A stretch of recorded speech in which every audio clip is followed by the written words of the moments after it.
بادشاہ کی ایک خوبصورت بیٹی تھی۔ ایک دن شہزادی نے اپنے ابا حضور سے کہا کہ ابا جان، میں اپنی سہیلیوں کے ساتھ باہر سیر کے لیے جاتی ہوں۔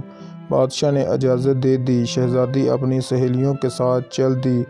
گھوڑوں پہ سوار ہو کر وہ جنگل کے راستے سے جنگل میں پہنچی ہی تھی کہ تیز طوفان کی آمد ہوئی اور شہزادی اپنی سہیلیوں سے کہیں گم ہو گئی۔ جب طوفان رکا تو اندھیرا چھا چکا تھا اور شہزادی اندھیرے میں اکیلے ڈر رہی تھی۔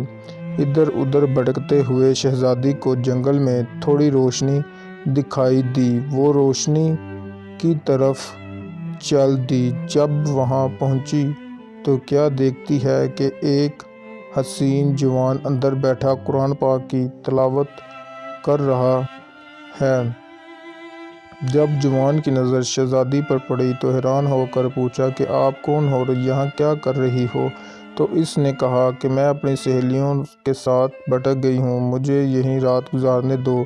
نوجوان نے کہا ٹھیک ہے، میری جگہ پہ لیٹ جاؤ۔ وہ لیٹ گئی اور نیم کھلی آنکھوں سے نوجوان کا محاصرہ کرتی رہی۔ نوجوان قرآن کی تلاوت میں مشغول تھا کہ شیطان پاس آیا اور اس سے کہا کہ اتنی خوبصورت لڑکی پاس ہے اور رات بھی ہے، جو کرنا ہے کر لو، اب پھر ایسی رات نہیں آئے گی۔ شیطان کے جاتے ہی اس جوان نے اپنے ہاتھ کی ایک انگلی دیے پہ رکھ کر جلا دی اور کہا کہ تو اس آگ کو برداشت نہیں کر سکتا تو جہنم کی آگ کیا برداشت کرے گا؟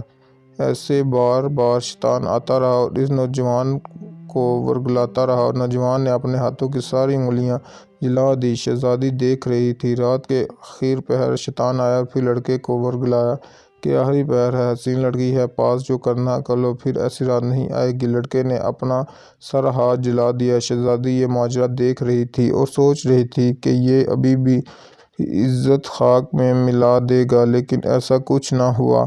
صبح ہو گئی اور دربان شہزادی کو ڈھونڈتے ہوئے وہاں پہنچ گئے۔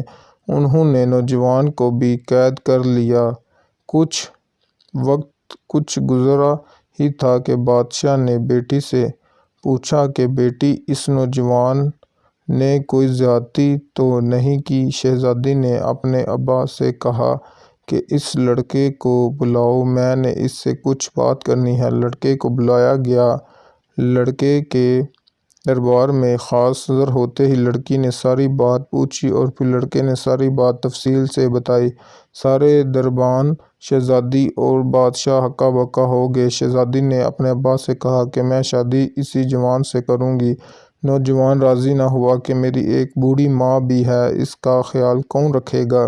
بادشاہ نے آدھی سلطنت بیٹی اور نوکر وغیرہ نوجوان کو دے دیے۔ یوں نوجوان کو صبر کے بدلے شہزادی اور آدھی سلطنت مل گئی اور وہ ہنسی خوشی زندگی بسر کرنے لگے۔ تھینک یو گائز، ملتے ہیں نیکسٹ ویڈیو میں، تب تک کے لیے اللہ حافظ۔ ویڈیو اچھی لگی ہو تو ہمارے چینل کو سبسکرائب کر لیں۔ ہم ایسی ہی بہترین اچھی ویڈیو، سبق آموز واقعہ، حقائق آپ کے لیے لے کر حاضر ہوتے رہتے ہیں۔